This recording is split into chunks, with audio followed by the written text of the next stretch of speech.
Okay, folks, back here in studio, very excited to be joined by Senator Lisa Murkowski. How you doing, Senator? Well, I'm doing good. It's first of the year. We made it through Christmas, made it through the New Year's. I kind of tweaked my knee.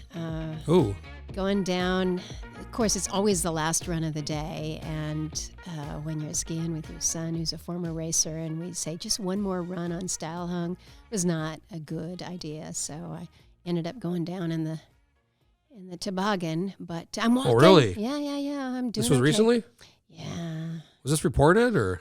Well, it depends who you report it to. I reported it to my favorite orthopedic doc, and he checked me out. So, But it wasn't in the media. I didn't hear. No, I'm not going to tell you that because I don't want people telling me I shouldn't be going up and skiing. Normally somebody might see it and they say, I saw Murkowski on a... Oh, believe me, I think all the ski patrol talked about it. It's like, she's back. So this was pretty recently, or? Yeah, this was just right after Christmas. Yeah. Wow, well, you're doing okay?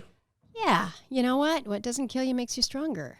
I skied a lot growing up. I haven't gone as much lately, but I've had that last run where you do one more and it's inevitable where something happens. And it was such a great Alaska day. I started off snowshoeing and then cross country, and then I got to go downhill, and then I had to stop.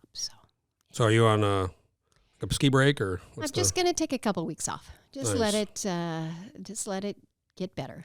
When do you? So you're in Anchorage now. We're in the studio. What are you? By the way, you're the second. Super great look. I am so impressed. This is like really uptown or downtown. I'm never quite sure what the distinction is between uptown and downtown, but it's first class. Let's just say it that. You're the second one we've done this style with the kind of the podcast with video. The first one was your friend Andrew Helcrow we did a holiday special.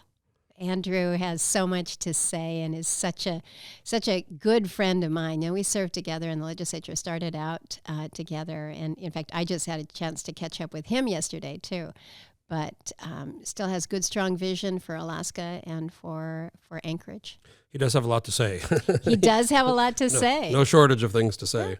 You know, it's important that we have a place to kind of share some of the concerns, but also some of the solutions. And I think you've got somebody like Andrew who, in my view, is not afraid to put some ideas forward, some solutions forward. Well, there's so many people in politics that I deal with all the time they say one thing privately, but then you probably deal with this a lot, but then they say the opposite, or they won't say it publicly. Right. Because they're scared of the reaction or this constituency, whatever it might be.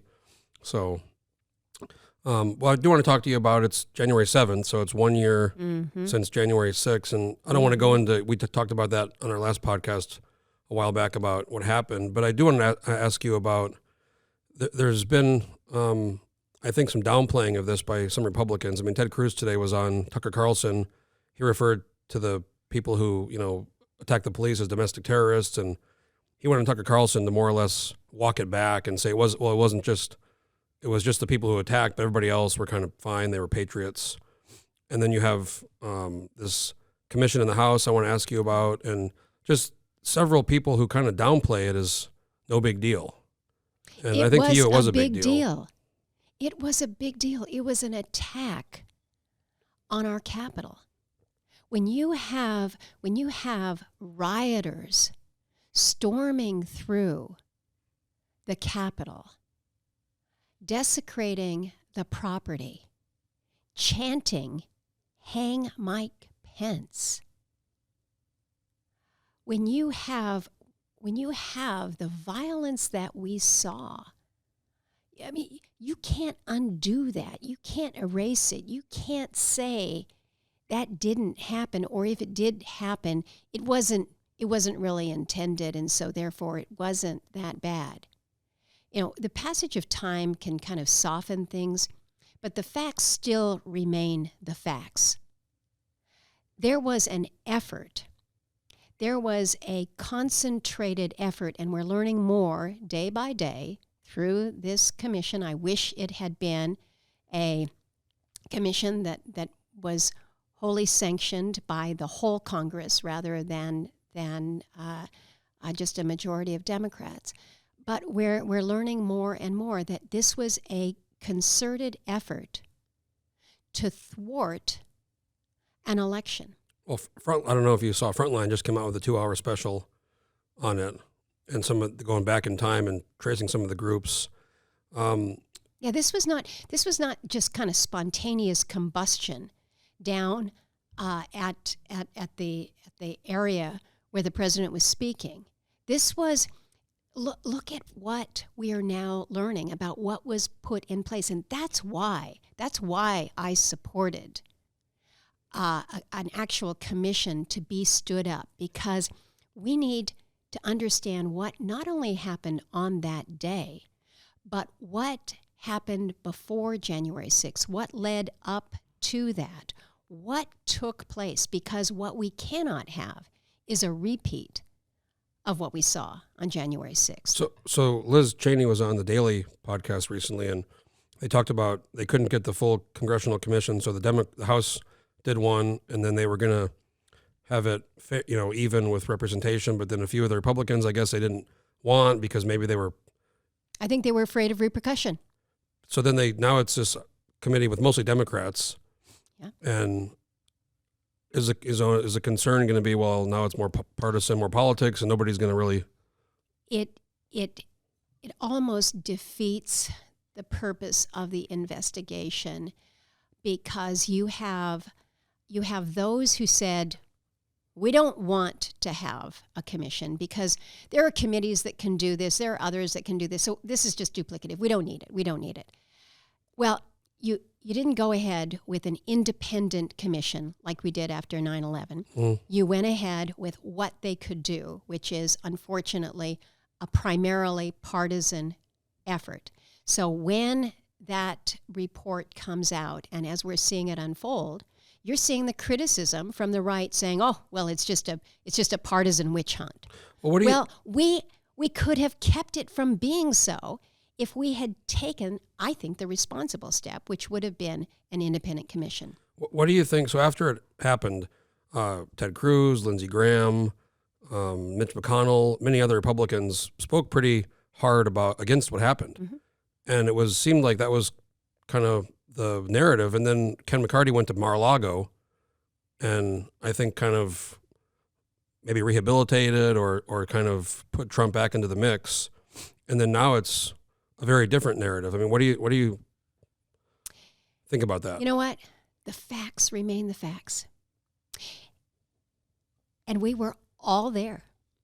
We were all there in that same place. We were there in that fishbowl when you could hear the rioters through the closed door. We were there when the sergeant of arms was screaming to the rafters to lock the doors in the gallery where the press were sitting. We were all there when we were told to exit quickly and with urgency, to run through the underground to a safe and secure location. But don't tell anyone where you're going, we were advised. We were all there when we were told, no, you've got to move. You know, the facts don't change. Your narrative about the facts, that's what you can control. But the facts don't change. Some people are very good at that. I want to ask you, speaking of former President Trump, he came out recently with a kind of bizarre press release that he's endorsing Mike Dunleavy for governor, with the caveat that Mike Dunleavy doesn't endorse you for Senate. Did you see the press release? They spelled Anwar and like Anwar Sadat. Yeah, W-A-R like Sadat. Whatever. That's a fitting, It is. That's very fitting. Yeah. So it was weird, and people wrote about it, and I saw it. And then about a week later, Dunleavy didn't say okay, but he said you got nothing to worry about, which means he's not going to. And he probably never was, but now he's kind of acquiescing to Trump. But I want to ask you about that. But I also want to ask about the budget, which just came out, the governor's budget. And in the operating and capital budget, there's hundreds of millions of dollars of one-time COVID money to offset the UGF, or the unrestricted general fund. Mm-hmm. There's no revenues, new revenues and a 50-50 dividend. So the governor is saying, don't worry, Trump, I'm not going to endorse Murkowski.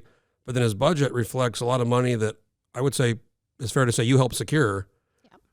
That seems to be a very convoluted, complicated scenario. I want to get your thoughts on that. Well, it is complicated. And, on the endorsement part, first of all, I did think that the conditional endorsement was actually very bizarre. Have you ever heard of such thing? No, I've never heard of such a thing. And, here's the facts. It's the governor's prerogative to endorse whomever he will want, as it is my prerogative to endorse whoever I may want. I think the difference is my endorsement is not for sale. It's just not. So this is kind of a weird place for us to be anyway. So we'll see what happens with that. And I don't think, frankly, he would have endorsed you because Mike Dunleavy kind of built up your now main opponent, Kelly Chewbacca, by making her commissioner. And then, then she goes to run.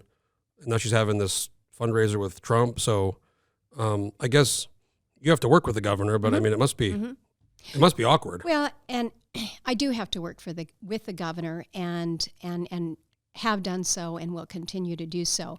What we are all trying to do is we're trying to, I believe, work in our state's best interest. That's job number one. And so whether I'm working with Governor Dunleavy or whether I'm working with President Biden, I'm going to work with them to advance Alaska's best interest. That's my job. That's what the people of Alaska have asked me to do, and that's what I will continue to do. The governor's he's got some politics that he's got to work through. The issue with the dividend is one that I'm always advised, stay out of that, Lisa. That's a state issue. But, I'm an Alaskan, and well, I you were care there too. in 2000 when it was the same conversation, yes, the identical conversation. The identical conversation. And you know what? The solutions are still the same. Well, there's the report that Andrew Halcrow gave me many years ago, the Fiscal Policy Caucus, which you were part of. I was part of and that. I actually have it in here. And if you take out the dates, you wouldn't know the difference. And so we know what the solutions are. So the solutions, as we think about our state and advancing our opportunities, I'm doing my darndest every day to put in front of us those opportunities for us to build on our assets, to be more resilient, to be more independent. And so the work that I did on the infrastructure bill, pretty significant, and quite honestly, I'm very, very proud of what I put in place for Alaska within that bill. I'm equally very proud of what I did, along with the rest of the delegation, to try to get a little bit of tourism back in the state last summer. So what I got to do is figure out how we work through those. I worry, though, as a state, that when you advance a budget that does rely on just one-time monies, and again, some of what we're looking at are these are COVID dollars. Some of those COVID dollars are without restriction. Others are not. And so we need to be careful about that. But I also think that we need to be careful about how we are planning long term, whether it's COVID dollars or whether it's infrastructure funds from this infrastructure package. These are not things that you can count on a recurring basis. So what are we going to do to leverage them for the long term? So when you use them for one budget year, we want to make sure that we're thinking long term here. Well, you served in the legislature, and your dad was governor, so you're familiar with how this works. It's an election year, and we called it, I've called it an election year budget because many of the cuts that were proposed years ago are now in there. It's kind of everybody gets something, but it is relying heavily. I think almost $400 million in the operating, and then another couple hundred in the capital of the federal dollars, and that's nice short term. But again, it's the same problem we see where every time it seems to get pushed back to the future, out to the future, and then it's up to the next folks to deal with it. Well, again, I'm not governor. I'm not in the legislature. I am in the federal legislative branch, and that's my focus. But it is going to be important for the administration, for the state administration, and for the state legislature to be looking critically at how we can leverage these infrastructure dollars, how we get through COVID. We all had hoped that we would have COVID in the rearview mirror, and here we are with Omicron as vibrant as we could ever have dreamed of. Nobody wants this right now, but we're still living through this. So how we are budgeting responsibly, how we're taking advantage, again, significant dollars coming to our state. It has been described by several that I have talked with as, this is akin to the oil boom back in 4 decades ago. That we've got an opportunity in front of us. So what are we doing to tee ourselves up to gain most leverage, to build out things that are going to be giving a return on investment for decades to come, not just for one budget year? Well, in the 80s, there was the crash, and there was the bumper sticker, give us another boon, we won't piss it away. Yep, I remember that. In fact, Andrew and I were talking about that bumper sticker just last night. So I want to talk, you mentioned the infrastructure bill. Mm-hmm. I want to talk a little bit about, that guidance comes out, I think, in April or May. What you put out a press release a while back kind of highlighting some of the Alaska projects, and you had that press conference. Yeah. So I want to kind of maybe high level of how much money, I know it's in the billions, and then where you think that's going to end up being spent. And who's is it legislature? Is it governor? Is it both? There's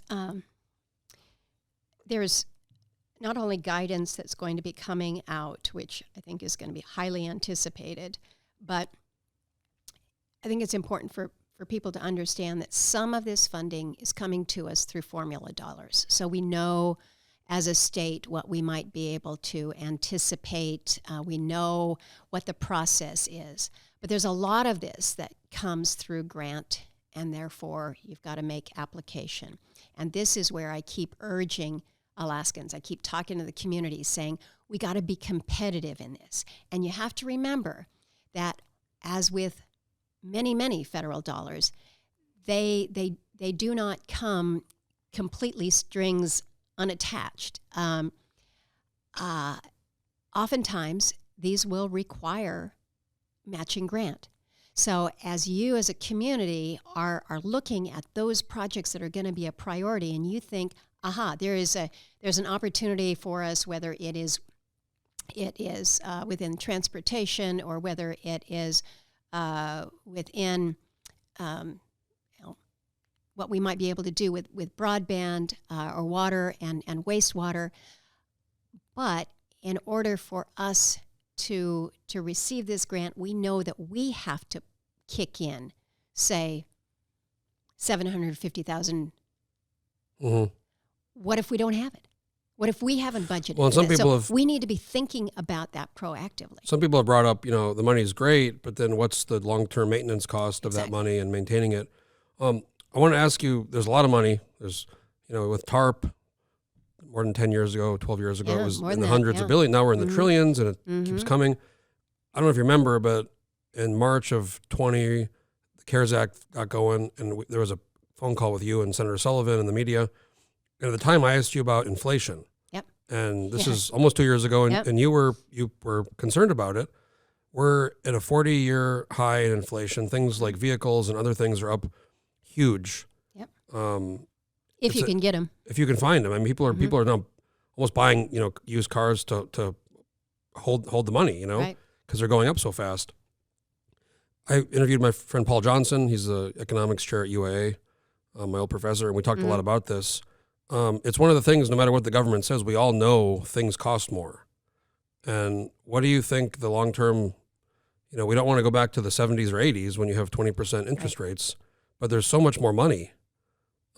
Combined with this supply shortage, there's less things being made, there's there's demand issues, and it's all contributing to the inflation. So what is being done about dealing with this? Well, and in fairness, that is one of the reasons why when we were focusing on this infrastructure package, we really keyed in on what is it that can build that long-term value. It's a road that's going to be there. It's going to be water and wastewater systems that will be there for decades to come. It is the broadband infrastructure that will be that lasting benefit, if you will. That's not, again, kind of one-time money. That's not the shot in the arm that when I give you an enhanced, say for instance, a child tax credit.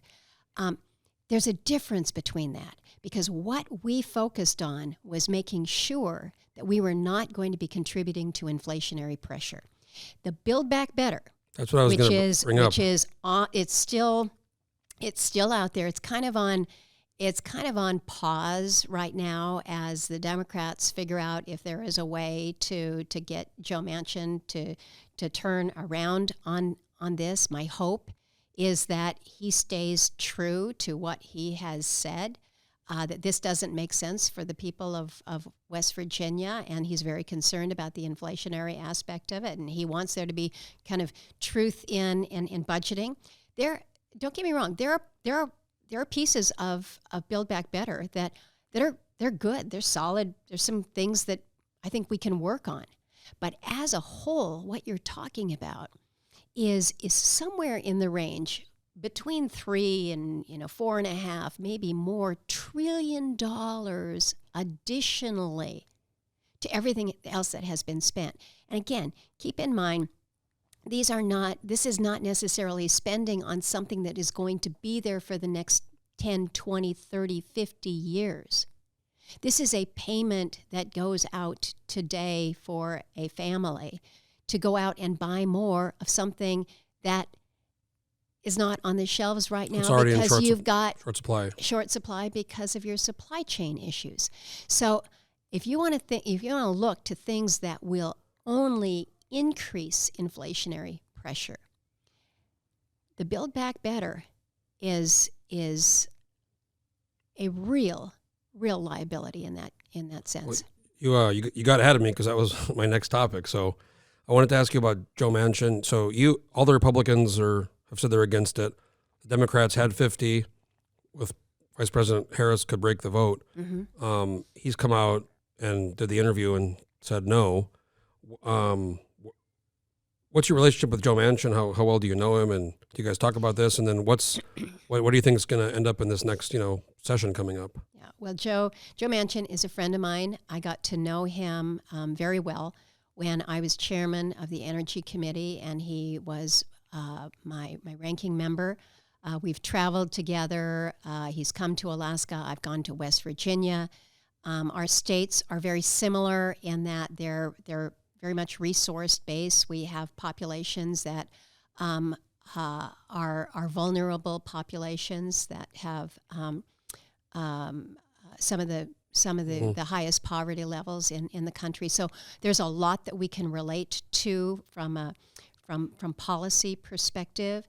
And Joe is a guy who's just going to tell it to you as it is. And yes, I have had many, many conversations with Joe Manchin about the Build Back Better. We worked side by side in this infrastructure bill.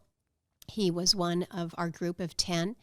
And so it became very clear to me those things that he was supportive of and worked very hard to achieve, and others where there may be support for the policy, but why does it have to be rolled into a huge omnibus package with no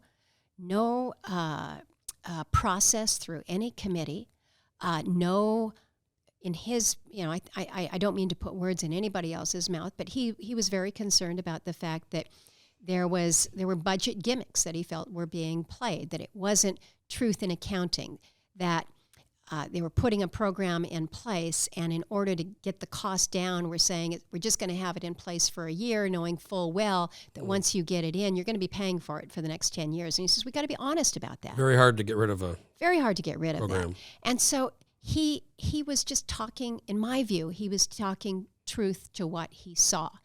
And He's got a tough constitution. He's got a strong backbone. And he said, if I can't justify this to the people of West Virginia, then I can't vote for it.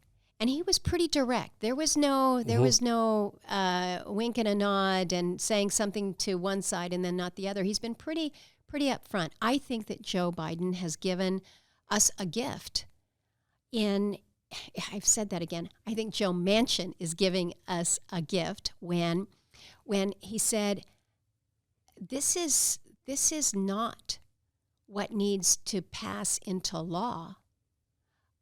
We have not done the work that we need on this. And he put it on pause. It's incredible. I mean, I see this in the Alaska legislature. Sometimes one person has, because it's so close, has so much ability to, sway the direction.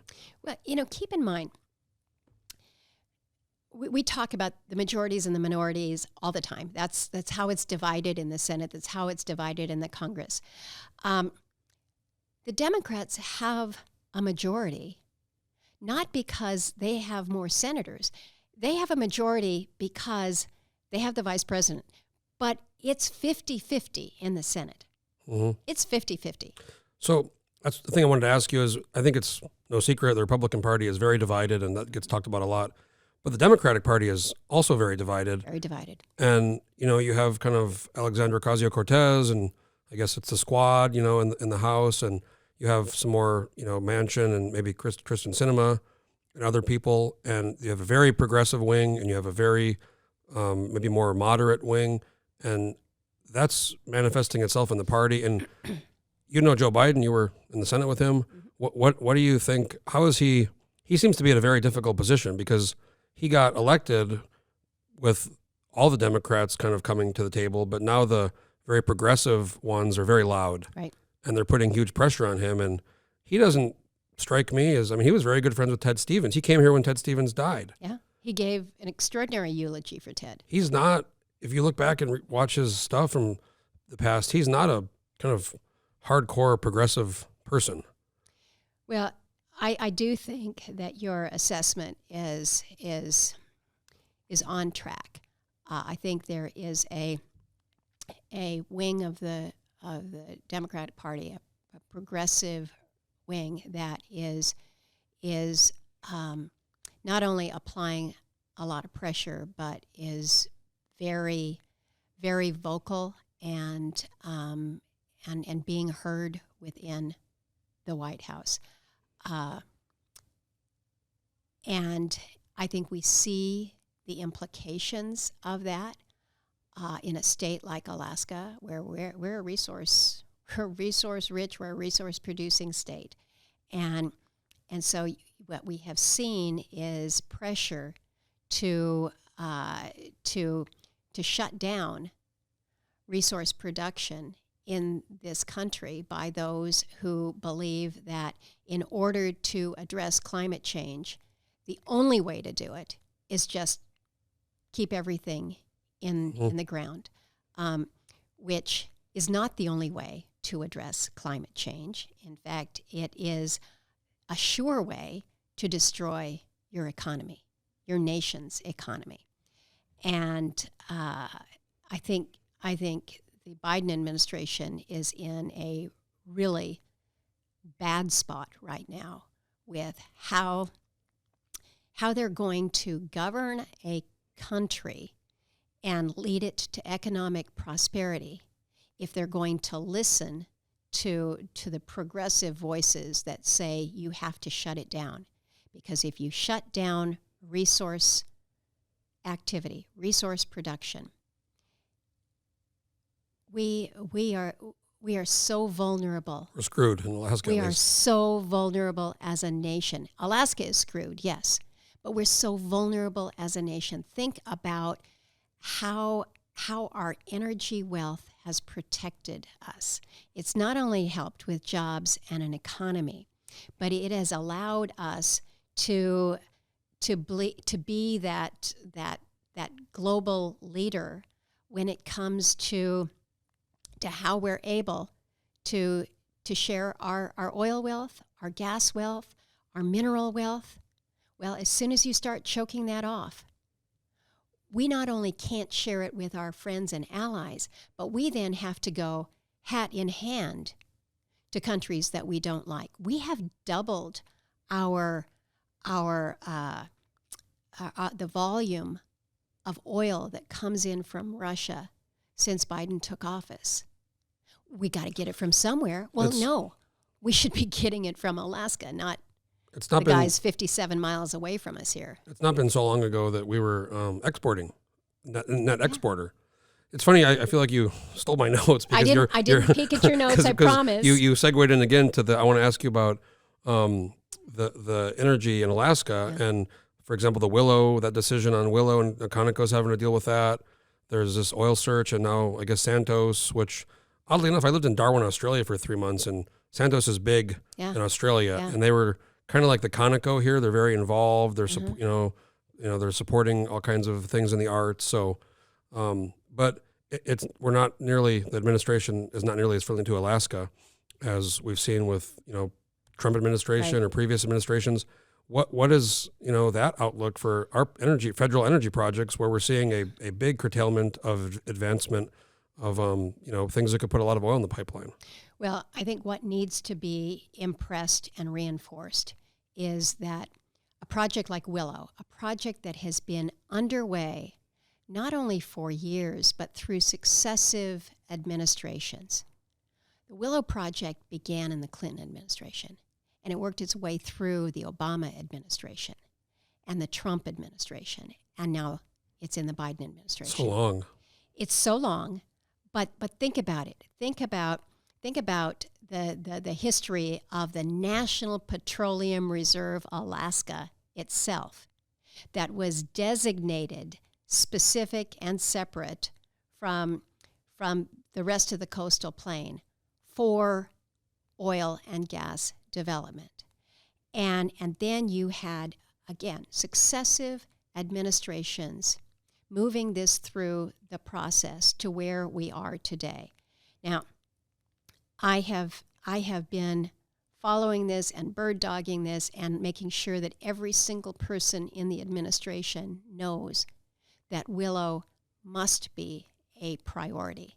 Must be a priority not only to completion, but completion in a time period that meets the urgency of the moment. And the urgency of the moment is we're, as a nation, again, we have extraordinary resource opportunity and potential. And how we access it and the way that it benefits us matters to our economic strength.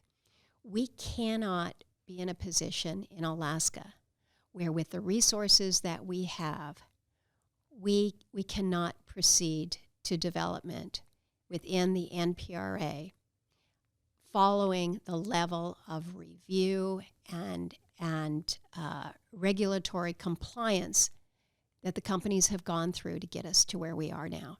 So I'm staying on this with everything that I have. Every single person in my office is engaged in this. I am personally engaged at the highest level, and this needs to be an all-in effort from all of us. One of the things that I think is important to raise here. This administration has taken a very, a very focused approach to ensuring what they're referring to as environmental justice. When I think about benefits that have come to the most vulnerable of our communities and villages, those who didn't have running water, who didn't have health clinics, who didn't have schools, and the value that has come because of the state's prosperity with oil. That has created a level of environmental justice. It would be environmental injustice if we were to dial Alaska's potential back. And that's what Willow is really Alaska's potential. Well, I think we're getting the probably 5-minute signal. I was going to go into, I wanted to ask you about the divide in the country and where that. Oh, that's a quick one to answer. Yeah, that's so maybe next time I want to talk about that. But maybe by then it'll all be fine. Boy, you can tell I woke up on the right side of the bed this morning. Really optimistic today. It's January 7th. So. Oh, man. The last thing I want to ask you is your state director, now former state director, Layla Kimbrell, just took the job at RDC as executive director. She'll do a great job there. She's done a great job for me. Yeah, she's been there for over 4 years. So. Yeah. And then she had been with me back in Washington, D.C. as well. So I wanted to ask you if I'm hearing some chatter, there's a big name, or is there... Are you going to make an announcement? Or I am not going to make an announcement today, but it will be made very soon, and I can tell you, eyeball to eyeball, that it is an individual that is well known around circles, and I am extraordinarily pleased that that they will be able to be in this position in the state. I keep hearing big name, so. Hopefully pretty soon you'll tell us. It shouldn't be too much longer. Other thing is, your campaign, you formally announced. Right. I was out there. It was a few months or a month ago maybe. When was it? November? It was November. It was... We went over to the kind of small group over there at the Division of Elections. It's about a month or so ago, yeah. But I should remember the date. It was, I'm trying to remember. It was before Thanksgiving, I think. But maybe it was around Thanksgiving. It was around Thanksgiving. It was about a week before. Yeah. So the FEC reports are coming out soon. Yeah. You haven't named a campaign manager yet. Another question I want to. Yeah. Do you have an announcement for that yet, or? In Senate talk, that announcement is coming imminently. We use the word imminent a lot. That's a scary word sometimes. Yeah, I know. Imminent threat, or yeah, but no. I do have. I have brought. Or I have not announced, but I am bringing on an individual that will head my campaign. Again, it's somebody that I'm really pleased with what they will bring to the table and the direction. So we're getting moving on the campaign front. I've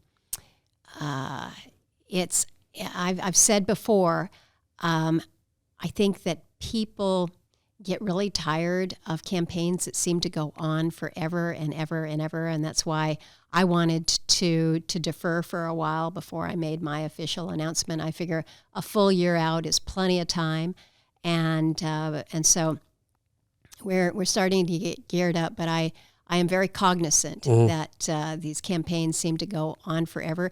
This year, of course, is going to be a busy one for everybody. It's not just the Senate race that's open. It's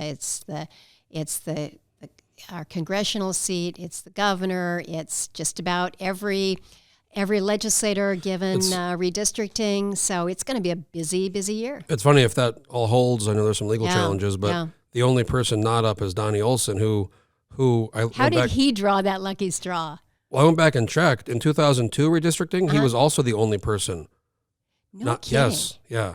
I had no idea. Because his district is basically up there. It doesn't really change much. It's that north and north, So twice he's gotten a bye. Yeah. Isn't that something? That district is that Senate district's bigger than half the states. It's huge. Yeah. So I know you got to go. It's a good thing he's got his own airplane. He does, and he's a helicopter too. He's doing all of it. Oh yeah. So I know you got to run last kind of just high level on this, single primary ranked choice. Yeah. We've discussed that before. Maybe later we can do this again and talk about that in more detail. But that is a very different system. Is part of your campaign strategy going to be, because you have the Division of Elections and these groups that supported it, but my concern is people if they don't know, they're going to go in there and think what is this ballot with these numbers and rankings? So what's your campaign strategy going to be? Well, I think part of what we will incorporate into our campaign is this is going to be it's going to look a little bit different, and just looking different shouldn't intimidate anybody. It shouldn't scare you away. It shouldn't make you say, "Oh, maybe I don't want to do this." But change is hard for some folks, and we get that and we understand it. But I think our effort needs to be to make it more familiar to people, be there to answer the questions that they have, and incorporate that in part of our messaging strategy. You will recall in 2010, in that general, we had to not only remind people why they wanted to vote for me, what I had done for them, and why I deserved another opportunity, but we had to teach them how to do a write-in. And you would say, well, you just write in the name. But no, you don't. And how to spell your name. It was a twofold process. You had to write it. You had to write it in, so you had to spell it correctly. So we had to teach them how to spell Lisa Murkowski, because we didn't want to take any chances on a misspelling. But we also had to teach them or remind them that you have to fill in the oval. Because if you spelled my name 100% correctly, but you didn't fill in the oval, it didn't count. And that was one of our big fears, was that people were going to get I know how to spell Murkowski, and then they forget to fill in the oval. So with our fancy little bangle bracelets, I remember those. Yeah, it was, and our campaign motto was fill it in, write it in, fill it in, write it in, and people are like, well, that's not so hard. I can do that. And then we had the little bubble filled in with Lisa Murkowski. But we've done a little bit of education in a campaign before. And so I think we're going to look at that and say, maybe we need to do a little education on this process in this campaign. In that case, you only had a few months from the primary to the general. 5 weeks. 5 weeks. Now there's more time. So I know you got to go. I appreciate the time, and hopefully we'll do this again. And welcome back to... Good luck in Juneau. Oh, boy. It's going to be fun down there. Oh, you're coming down for I'm going to be there in February. You'll do your address to the legislature? Yeah, so we'll see you then. I'll be down there. Maybe we'll get together and do another one of these. I'll have a little office down there now. It probably won't be as fancy as this one. It's not good. It's much smaller, but it's finally a space where I don't have to worry about getting set up and running around. Bring your fancy microphones. Yeah, so this is the really fancy one I got here, the RE20. So I have to buy more of these and make sure every guest has the... You have a nice one too, though. Yours. I think mine's just fine. Yours is great. Well, it's been good to be back with you. Thanks again, Senator Murkowski, and keep us updated on what's happening in D.C. And we'll see you again. Okay. Again, folks, I want to thank Lisa Murkowski for coming in and doing the interview. And if you have any need for any kind of studio space or anything, get a hold of us, because we're also renting this facility out, and we're happy to do that. So thanks again. It's a good place. There's a ringing endorsement from Senator Murkowski. And last one, I want to thank our main sponsor, GCI, for... I was wondering if that was purposeful here. I want to thank our big sponsor, GCI, for making interviews and videos and podcasts like this possible. So thanks again, and stay tuned for more interviews with great elected officials.